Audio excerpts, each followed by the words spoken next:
religious, especially young adults. Now, this is according to a poll. Americans are becoming less religious, judging by such markers as church attendance, prayer, and belief in God. And the trend is more pronounced among young adults. According to the poll released today, the share of U.S. adults who say they believe in God, while still high compared with other advanced industrial countries, slipped to 89% in 2014. It was 92% in 2007. So we've dropped 3%. You 3%, you probably know who you are, who have become less religious and maybe stopped believing in God. This is according to the Pew Research Center's Religious Landscape Study. The proportion of Americans who say they are absolutely certain God exists fell even more to 63% in 2014 from 71% 8 years ago. The percentage of Americans who pray every day, attend religious services regularly, and consider religion important in their lives also down by small, but it says here statistically significant measures. The trend is most pronounced among young adults. Only half of those born from 1990 to 1996 absolutely certain of their belief in God. 71% of the silent generation are those born from 1928 to 1945. Younger people are also less likely to pray daily, at 39%, compared to silent generation adults at 67%. Young adults also much less likely to go to church, the survey found. On the other hand, 77% of Americans continue to identify with some religious faith, and those who do are just as committed now as they were in 2007. 2/3 of religiously affiliated adults say they pray every day and that religion is very important to them. The survey also found religious divides among the political parties. Those who are not religiously affiliated more likely to be Democrats, 28%, compared to 14% who are not religiously affiliated who are Republican. About 38% of Republicans identify as evangelical Protestants, the largest religious group in the party. Catholics make up 21% of each major political party. Now get this. Oriana O'Neill, 21, a student at Beloit College in Wisconsin, who comes from a non-religious household but sometimes prays, said that she thinks the anti-science, anti-gay rhetoric of some politicians may be turning some young people away from religion. The idea, of Republicans not believing in global warming is contributing to the notion that religious people are not intelligent, O'Neill said. May I get a little personal here for just a brief moment, folks? I've had many people ask me, you talk about climate change, global warming a lot, you make it clear you don't agree, you think it's all a hoax, and you're so certain. And it makes us uncomfortable, some people. But nobody's that certain. I mean, how can you know this? I mean, there are people out there who claim they're scientists who say it's happening and that we're causing it. And you tell us, who are you? You're not a scientist, and you're telling us to disbelieve them all because it's political? Yep.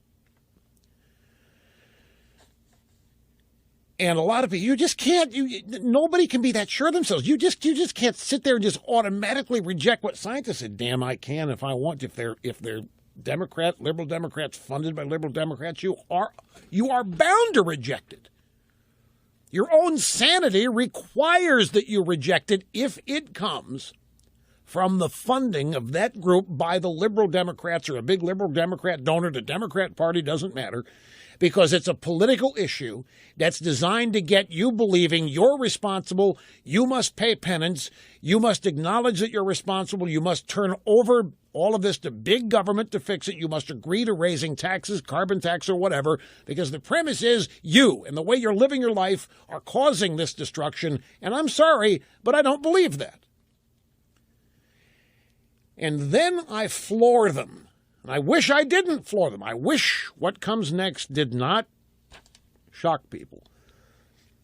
But I tell them it is my devout belief in God that gives me every bit of confidence that man is not, and furthermore cannot, destroy the climate. And I go through all of what I consider the commonsensical ways of rejecting the premise, such as, have you ever noticed that the predictions are all for 30 years from now, 50 years from now, 100 years from now, when people alive today will not be here to know whether they were right or wrong? Have you ever noticed that a global warming catastrophe is never predicted for next year or next month? Have you noticed that ever since Hurricane Katrina, they've been hoping for more of them so that they can use that to prove? And there hasn't been any more. We haven't had a major hurricane strike the country in 10 years. And yet they claim that Katrina was evidence galore of global warming. I go through all of these things that you've heard for years. Just the commonsensical ways of rejecting this premise that, I acknowledge that climate changes. Hell, everything changes. Nothing is static. Everything's dynamic. The argument is Western civilization responsible for it? That's what the allegation is, that prosperous people, high standards of living, are responsible for destroying the climate? Have you ever stopped to consider that charge? If you wanted to destroy the climate, what would you do? I asked them. Would you go out and buy a fleet of SUVs? What else would you do? Keep your thermostat at 60? What else would you? What would you do if you really wanted, just like if you wanted to destroy the ozone layer? What would you do? They're claiming that you're doing it, so what are you doing? What about your lifestyle is destroying the world when you go outside? They never have an answer for it. They just are afraid to reject it. They want to believe. Even some friends of mine, they want to believe in source authorities. They want to believe people are not lying to them. That's one of the toughest things about dealing with liberalism that you run up against, is that people want to believe people in position. They want to believe the president. Of all people, they want to believe the president. They don't want to consider the president may be phony, a liar, a saboteur. They just don't even want to contemplate it. But when I get into my religious belief, that is what informs me in my opposition to global warming. That's where I learn how, I don't know what's the word, irreligious people are. See, if I could go through this very briefly, I believe in a loving God. I believe in the God of creation. I believe the story of creation as a story, an allegorical story, but I do not believe, put very simply, that God could create human beings and provide for them mechanisms whereby they can strive to live longer, to live happier, to live healthier. I believe in the loving God of creation that provides all of these things of beauty and substance and opportunity which permit one species, the human race, to harness as much as we can. And we are forever trying to harness more. We were created to do so. We are as much a part of nature as any other living organism or species. We are not violating nature by using what God created in us to improve our lives, to improve the lives of as many others as we can. We have definitions of how we improve life, standard of living, prosperity, contentment, happiness, pursuit of happiness. All of this, I believe, is the product of creation of a loving God. And I just can't intellectually believe that a loving God would create such beauty and substance and opportunity that if exploiting it, and I don't mean in a negative sense, but by examination, experimentation, by living our lives and trying to improve them, that we destroy what has been created for us. It just doesn't make any sense to me.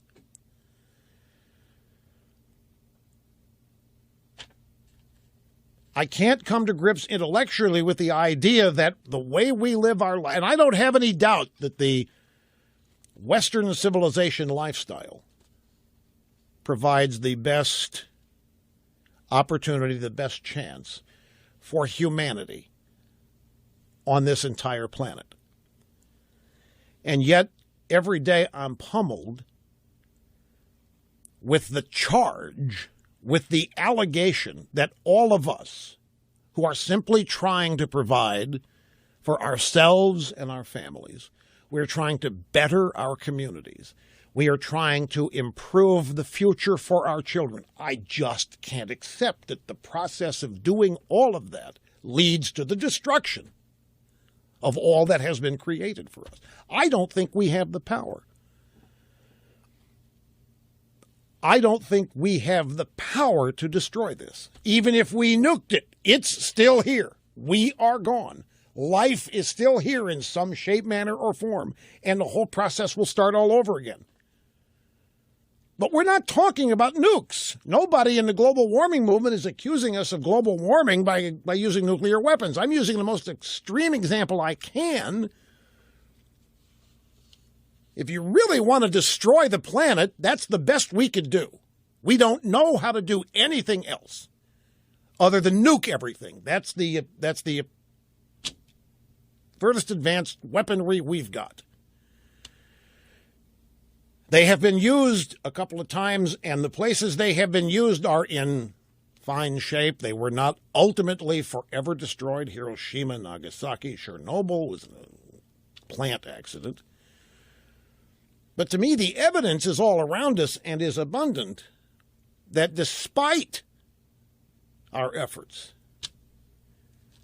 in many cases, standards of living improve. But I just have never been able to come to grips. Throw the religion out if it makes you uncomfortable. I just can't come to grips with the idea that the only people responsible for climate change happen to be capitalistic-related, Western civilization, industrialized countries, especially when you look at pollution and the messes that we make here and how far advanced we are in cleaning them up than in poverty-stricken, poverty-ridden areas, depressed areas of the world. Where there is poverty, there is pestilence and pollution and filth and misery. And where there is poverty, there is usually dictatorship or tyranny of some kind. There is socialism, communism, some sort of ism that denies the individual liberty and freedom that we in this country have. I believe in the basic goodness of most human beings, and the goodness of most human beings leads to the betterment of life for everybody, and I just can't come to grips with doing that, destroying the planet. And yet that's what they tell us every day. Frankly, I resent it. I intellectually resent the idea that people trying to improve every aspect, we have people trying to clean up messes, emit as little pollution as we can. And in a capitalistic society, people are going to do that on their own, contrary to what critics will say. They will say that the free people living in a capitalistic system are selfish and greedy and don't care about the messes they make, because they don't care about other people. It takes a governing authority somewhere in a distant capital where only the people there have the correct answers of compassion and so on. And yet when you take a look at what those people do in that distant capital, you see mess after mess after mess. It gets worse and worse and worse. And they continue to be the ones called on to clean up each mess that they make, and it progressively gets worse and worse and worse, and we have a cycle. Create the mess, fix the mess. Mess gets bigger, come in, create it, because some reason they are judged to be the only ones who can fix it. Yet people not involved in that bureaucracy, not involved in that distant capital, people living among themselves who have the authority and the power, have clean neighborhoods, have clean cities, because it's what they want, and they have the freedom and the means and the prosperity to do it. You run around the world where there's poverty, pestilence, disease.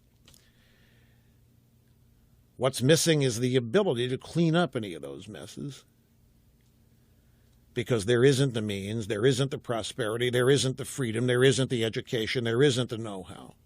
All there is in those places is a desire to get out. And where do they want to go? Right here. They somehow, some way, some reason, they want to come here to the home of climate destruction? Really? The car you drive? The air that you exhale? The soft drinks that you drink? Whatever you eat and consume? Cars? Cows farting and belching is causing climate destruction? We're supposed to intellectually just accept? I'm sorry, I can't, folks. So you're going to destroy the climate, huh? How are you going to do it? What are you going to do? What are you going to tell other people to join you in doing if you want to succeed in destroying the climate? Rest, nobody's talking about destroying. Okay, change it. Because they're saying change equals destruction. Have you ever noticed it used to be global warming, then it stopped warming, so now it's climate change? You ever notice that any normal weather pattern that doesn't happen very much is considered an example of extreme? It's all absurd. None of it holds up to common sense. But this quote got me. This 21-year-old student of Beloit College. The idea of Republicans not believing in global warming is contributing to the notion that religious people are not intelligent. It's the exact opposite. She's the nitwit, but she has an excuse. She's only 21. Her mind has been polluted and poisoned by a bunch of professors and teachers and so forth. Here's the difference, folks. And it's just one of many. One of the differences between God and global warming, or difference between God and climate change, you don't have to believe in God in order for him to exist. But you have to believe in climate change in order for it to exist, because it doesn't unless you believe it. It is an article of faith that you can't prove. And I'm just going to open up anybody out there that, let me put it a different way. I'm not going to even issue it as a challenge. I'll make it even easier. Those of you who think you or we are changing the climate for the worse, that's what it's all about. Tell me what it is you're doing. Tell me what it is I'm doing. Tell me what it is, what we're all doing that's making this happen. I'll see what you come up with. I'm serious.